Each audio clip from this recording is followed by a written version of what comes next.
Wow. Good morning, Christina. Such a Good good morning, morning. Susan. Spring is here. It's still a little cool out, but man, I feel that spring energy and people just feel sunnier when you speak with them. It just feels like there's that optimism and that hope around. Before I get started and introduce Christina, I want to thank everybody who's here. If you're watching us on Facebook, make sure to let us know that you're here. Pop your questions into the chat. I'll be watching those while we're talking. And I want to go ahead and share a couple of things first. Before we get started, I'll do my digital marketing tip of the day. And I think this is where we want to be. I wanted to talk about creating subject lines for your emails. So there's a couple of things. So you know when you make them, if you're using Constant Contact, Active Campaign, MailChimp, you're given the option to put in a subject line, and then they give you an option to do pre-header text. So remember that most of the people are looking at their emails on their phone. I have to say, since we've been in quarantine, it's kind of shifted back over to desktop because people aren't on their laptop or desktop for so much more than when they were out and about everywhere. But it's still, I would say right now I'm looking at about 30 to 40%, 40% people looking on mobile, where it had been creeping up towards 60. But just kind of think about how your emails are going to look in people's inbox. So make it short and sweet. And you want to keep it, you want to make it so that it catches somebody's eye, right? So you want it to be the subject line, you only want it to be about 4 to 7 words. And you want it to, then the pre-header can be like 5 to 8 words. And it's the first 2 words of each of those that are going to be the most important. We're scanning at the speed of light. So don't waste space with your company name. Don't say newsletter. Just don't. Don't repeat anything that you've already said. So give them a reason to open your email. So that was my very, very quick. This is a whole webinar that I ran recently called subject lines, like getting people to open your email. It's valuable real estate. Don't waste it. And now I get to do the part of the day that I love to do, which is talk to somebody cool about some interesting stuff. So Christina Frei is the Innate Marketing Genius. Let me tell you a little bit about her. She's a personal branding specialist. Christina is a branding and marketing expert, and she's been featured on the Today Show and NBC News. She's worked with clients like Cisco and Adaptech at a marketing company in Palo Alto and developed a proprietary process that identifies innate marketing genius in business owners based on 2 worldwide field studies that she conducted. Her work connects authentic messaging to practical field tactics, and that translates to relevant marketing and higher quality clients. There's the key, you guys. She's a total founding fathers geek and wrote a book about them that got her on the History Channel not once, but twice. When I asked Christina what is her superpower, she said that her superpower is identifying your true voice. Tell me more about that, Christina. I'm so glad that you're here. Thank you for taking the time to be with us today. Tell me more about identifying true voice. So I find that a lot of focus is put on, being true to yourself and, what's your truth and what's that inner voice that wants to come forward. And what I don't often hear is, what is the impact of that on other people? And, how do you love being in service to other people? Like, what if you could align your own inner truth with joyfully impacting others, joyfully serving others, right? So the Innate Marketing Genius process is all about discovering what that is. And so that your voice is, yes, it's true to you, but it also positively impacts others in a beautiful way. And to me, that's the best fuel there is, if you can align the two of those. So how do we figure that out? How can we figure out what our true self is? Right? Is that something you Well, help people with, or how do you take them on that journey? yeah, so my big work is a program that I call One Voice, One Strategy. And that's where we dive deep and I walk you through a 6-step process. And in 90 minutes, I identify your voice. In another 90 minutes, I identify your one strategy. Because I find that, through a certain kind of very meditative and deep focusing, you can uncover what that is. Now, that is, like I said, it's my big work and it's deep work and it's a commitment of 4 months. A stepping stone in that direction, which takes 5 minutes, is to take the assessment, right? So I have this Innate Marketing Genius assessment, which, by the way, we'll probably have a link somewhere, but it's innatemarketinggenius.com, and it's the big pink button on that front page. So I'm already like plugging my stuff.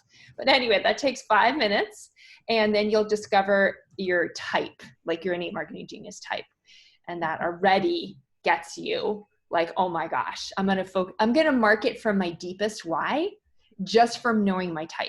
Like, it's really a good first step. So tell me more about the types then. Is this? Yeah, totally. Yeah, tell me. Well, it's like my favorite thing to talk about. I just literally did 20 talks on Zoom about this topic. My talk was called Marketing in a Crisis because I wanted to relate it to what we're going through now. But so, all right, let's just like look at the 5 types. And if you're listening to this, I invite you to just play a little. Like, you have all of these within you, but there's one that's probably running the show. And that's your deepest why that can help you unify like everything, right? So don't feel like you have to cut yourself off from any of these. It's just more like, what's your strongest? And again, my assessment will help you figure that out. All right, number 1 is called the nurturer. Now, a lot of people in a time like this think they should be a nurturer. How do you know you are one for real? You are energized by bringing sanctuary to others. Like, you naturally make things safe for others to thrive, right? Your big why is safety and spaciousness for others so they can thrive. So that's how you know you're a nurturer. And the way that nurturers really market well is to be real about the challenges, right? Like, you don't have to come in with the great solutions in your marketing. What you need to come in with is compassion, understanding, showing that you get others, right, with what you're addressing, and then walk them through possible scenarios and solutions and relief. I go way more into that in my, the assessment report that you get. But anyway, I'll just leave it at that, just to keep it nice and short and sweet. So that's how you know you're a nurturer, is if you love creating sanctuary for others. I'm a nurturer, by the way, and Susan, I believe, is a nurturer. I am indeed. And I have to say, when I took your assessment, I was like, oh yeah, of course I'm a nurturer. And then I tuned in that same day over to your podcast and listened to you and a panel talking about that. And I just felt like I was just home. I was like, oh, this is where I fit. It's amazing. Yeah. So that's the first type that I discovered. The second type is the adventure guide, very different energy. So an adventure guide is the one who sees what's on your horizon way before you do, like the big life goals and possibilities that you might not quite be ready for, but or it's like, okay, I'm headed in that direction. A lot of times adventure guides will push, and that doesn't always work so well. So what really works for adventure guides is to ask yourself, like, what's your bold move right now? Like, what's a really healthy thing for you to lean into that is bold and your big life adventure? Because when you get into action, there's nothing more inspiring, right? The adventure guides are the bold action takers and the bold truth tellers. And in a time like this, it's really important if you are an adventure guide, for you to lean in and speak those bold truths. Like, now is not the time to lean back and be mellow at all. I had an adventure guide recently on his own podcast. He pointed out the fact that, don't look back on a time like COVID with regret. Like, get into action in a way that really works for you so that you feel like you've used the time well. And it's like, that's what I needed to hear. And it was bold and it worked. So adventure guides, just a quick marketing tip. You don't need to talk about your expertise. It's weird. Like, all we care about is what's possible for us. on the horizon? Like, what are you making possible that we might not have seen yet? That's what we're interested in. That's adventure guides. All right, I'm gonna go right into door openers. That's our third type. And I think actually, Susan, you and I both have this within us. Like, for the longest time, I thought I was a door opener, and then I had a come to Jesus moment. I'm like, you know what? As much as I love this category, I'm actually more of a nurturer. So here's what a door opener is. You are the natural educator. You're the one who's like Leonardo da Vinci / Ben Franklin / every TED Talk giver ever, because you open up new worlds of perception. Like, that's what drives you. And you can look at things from lots of different angles, and it's really inspiring. You don't get stuck in one viewpoint, which is really helpful right now. And the way that you market, your huge challenge, of course, is you're asking us to innovate. So please just offer us one idea at a time, right? One idea at a time, develop it. Let us dip our toe in the water, like make us, what's the 14-day trial that you've got for us, right? Like, that works really well with door openers. So if you're just a big old brainstormer and sometimes people are overwhelmed with how many ideas you have, then you're a door opener. Yes. All right. Fourth category is the steady presence. Steady presence. These are folks who are the calm in the storm. What a wonderful thing to be. Mm-hmm. And I just have this image of the lighthouse for the steady presence. Your big why is to provide assurance that other people have what they need to get where they want to go. Like, you have this depth of expertise, depth of network, right? You know all kinds of people, depth of resources. And so you assure people like, hey, you kind of lean back, let people come to you energetically, and then you've totally got their back. And it's interesting, the way that steady presences can market, you can write the longer emails. I know, like, overall we're supposed to keep them shorter and sweeter, but we want to see your depth of expertise. You also tend to have an easier time, I don't know why, being a leader in your community, like, to just make it a better place as far as, oh, you're on the Rotary Committee, oh, you're in this way. Like, even if it doesn't relate to your work, we want to hear about it. It just shows us you're here to stay and you're operating like a pillar. And it's very magnetic, and we probably want to jump in that with you, right, and help. So yeah, so that's a steady presence, and very, very important to lean into that. Again, especially, you can't help but look around and see what kind of world we're in right now. And it's really helpful if you stand strong in that way of being. So, all right, last category. Yeah, sorry. It's so good. I mean, it's just it's so insightful. The idea that you found these like archetypes really, and have been able to I just love the way you've pulled it all together. You guys, I've taken a webinar, maybe a couple webinars or workshops with Christina, and she just makes it seem so clear and so organized. And what I'd love to do is I want to hear the last one, and then I want to see if maybe, if you're listening here today, maybe we can kind of help figure out who you are, or maybe you can ask some questions about where you're at. What is the fifth one? I interrupted you. I apologize. Yeah, no, not at all. That's a great idea. So the fifth one is very different again. They're called the celebrators. And celebrators are the ones, it's funny, I have a little bit of a jealousy with celebrators because they tend to have a natural flair. Like, they're the ones who walk in the room and it's like, it's a party, it's fun already. Or they have a very natural design sense. They're very focused on beauty and how to offer that. They are super funny. So they can make anything that's typically boring filled with, pizzazz and life. So the way that you market, oh, and by the way, the unifying thought for a celebrator that really keeps you on a good track is you want to bring the good life to other people. Like, that's what keeps you in a healthy, good service to others kind of place, right? And by the way, this is a really good time to check in on what the good life actually looks like right now. Because as a celebrator, that's maybe one of the most important things you can do. It's like, what does the good life look like? Because we're in a different kind of time. And then how can I offer that and support that? And then for your marketing, aside from that, your job is the big old appreciator, right? You're the one who looks around and sees the leadership around you. and points it out and lifts it up.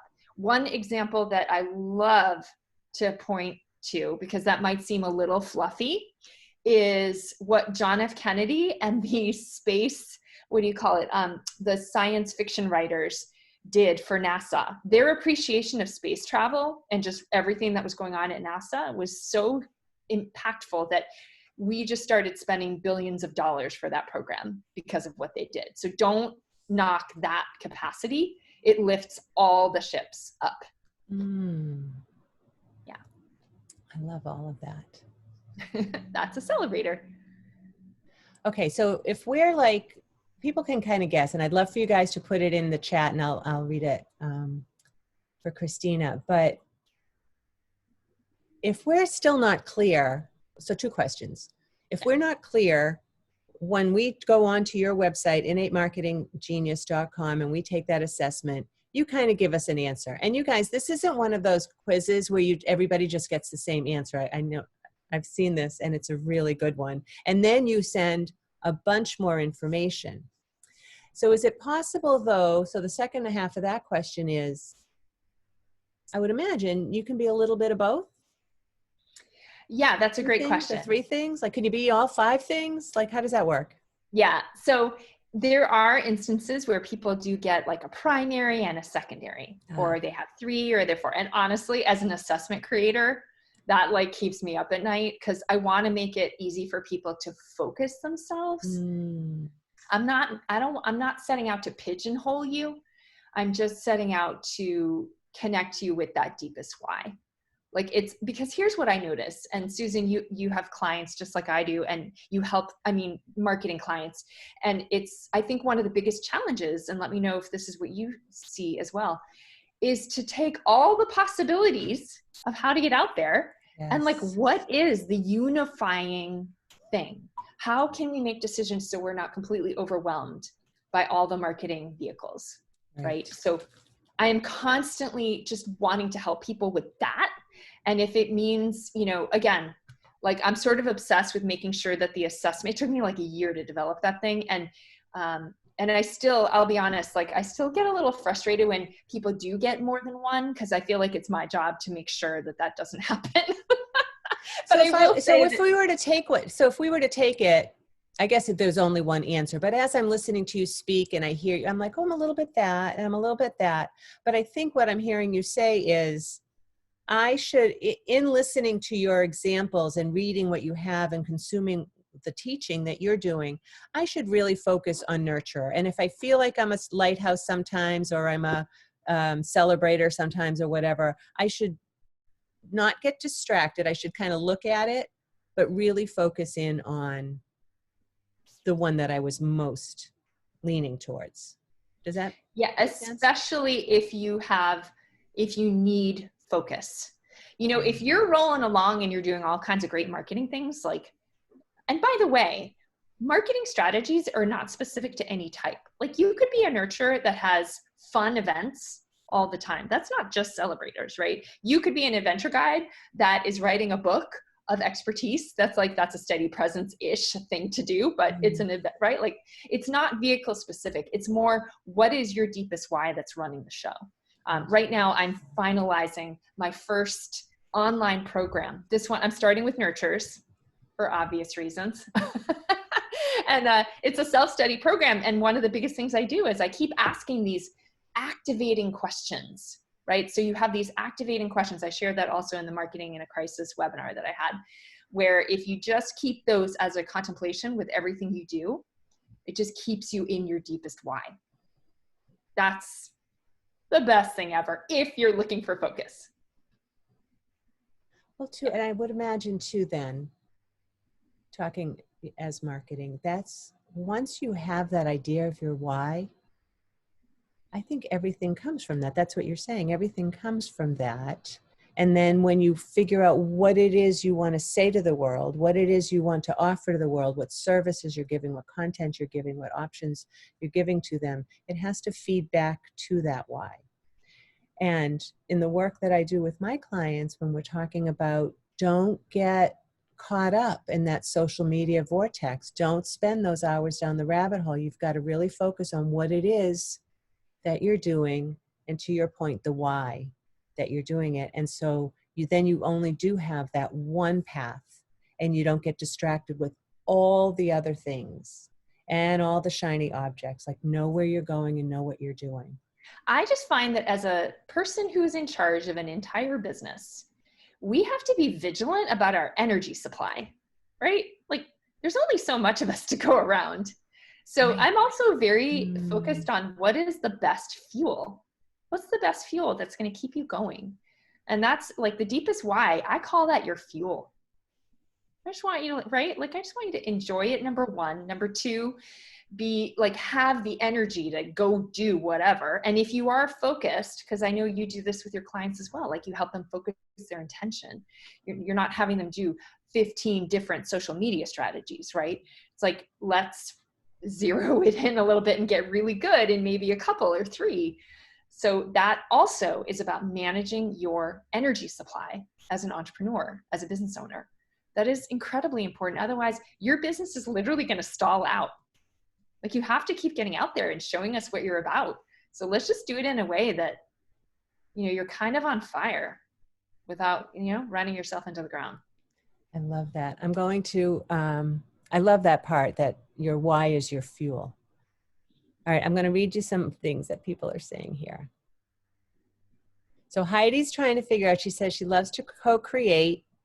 And then when she hears someone's passion, she has a boatload of ideas. So she says, maybe she's a nurturer.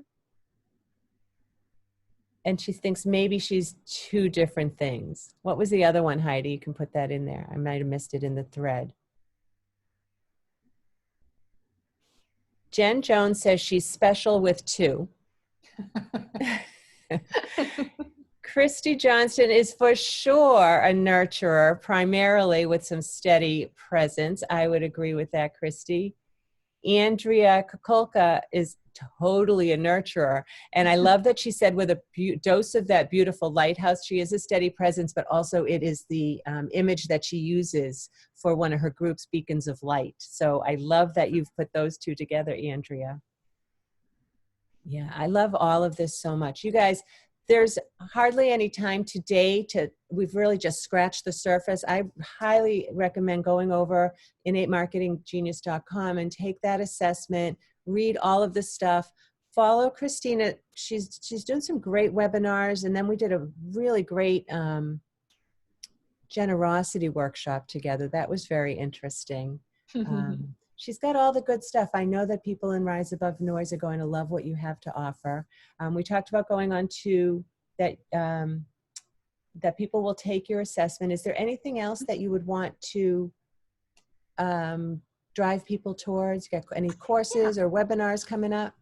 I would make sure that if you haven't taken the assessment, even if you think you're a nurturer, especially nurturers right now, make sure you take it. Because here's what's going to happen. In a couple of weeks, I'm going to launch the Marketing as a Nurturer program, and I want you to be part of it if that speaks to you. So, I will send you, or I'll make sure that you get on that list. Just email me at Christina@ChristinaFrei.com. Okay. Christina@ChristinaFrei.com. If you're worried that you're not in the right category, I'll make sure you get on that, because I'm going to start communicating with nurturers like nobody's business, because I've been working on this program. I want to help you, focus your marketing. And yeah, so that'll be in 2 weeks from now. But the easiest way to just do that is take the assessment. Yeah. Just take the assessment. And I will say this, if you take the assessment, it's Tuesday. If you take it by Thursday, midday, right? I will send you that $37 report. Like, there's a marketing report that shows you, your strategic ideas and who you are as a nurturer or as a door opener or whoever you are. And I'll email that to you for free if you just take the assessment by, let's say, Thursday at noon. All right, you can hold me to that. I'm putting that in the chat. Cool. So take the assessment by Thursday, get the follow-up, which is usually $37 for free. Let Christina. Yeah, and if you're super inspired, like, oh my gosh, tell me more, and I want to chat with Christina, then we can totally set up a time to talk if you want to talk. But let's just start with the assessment. Sure, I spell your name right.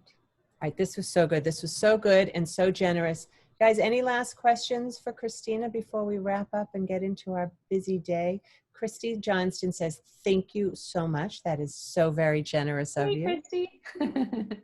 Hey, Andrea. Hey, Jen. I'm so glad you guys are here. And Good was group, it Heidi? Good group today. Heidi is here. Yep. Great. I think And don't worry too much if you Susan. have two. I just wanted to speak to that first, a quick second. Yeah. Like if you are wondering which type you are, and you would like to have one, even though you kind of straddle two, I can muscle test that for you as well. I've been doing muscle testing for about 3 years. And I'm just, if you want to just do a quick check-in with me, I will even do that over email. Like, no worries. What does that look like? What do you mean by that? So let's say for you, Susan, you were like, well, I'm a nurturer, I'm a door opener, nurturer, I'm a door opener. Which one? Like, please just give me a primary so I can focus. Yes. So then I would just muscle test. Like, I would ask, if you guys know muscle testing, right? You're just asking your body for a yes or a no. There's like this truth that our bodies hold, and you can do it on yourself. And so I would just check in, like Susan Finn has a primary innate marketing genius. And if I get a yes to that, then I will just ask, her primary is nurturer. And of course, right now I get a huge yes to that when I'm asking, like, I'm just doing this. So I used to do it when I gave talks publicly, but I think people were a little freaked out by that. They're like, what is she doing with her fingers at the front of the room? So I stopped doing that, but I will do it for you if you want to know what your primary is. Oh, you're very, very generous. Thank you, Christina. That's awesome. So good. All right, you guys go check out Christina, innatemarketinggenius.com, or email her, Christina at Christina Frei. That's FREI.com. Thank you so much, Christina. Susan, it's been a pleasure. I have loved being on your show, and thanks everyone for coming. So great. And now everybody go out and get some of that sunshine if you can today. Yes. Spring is here. All right, it's good stuff.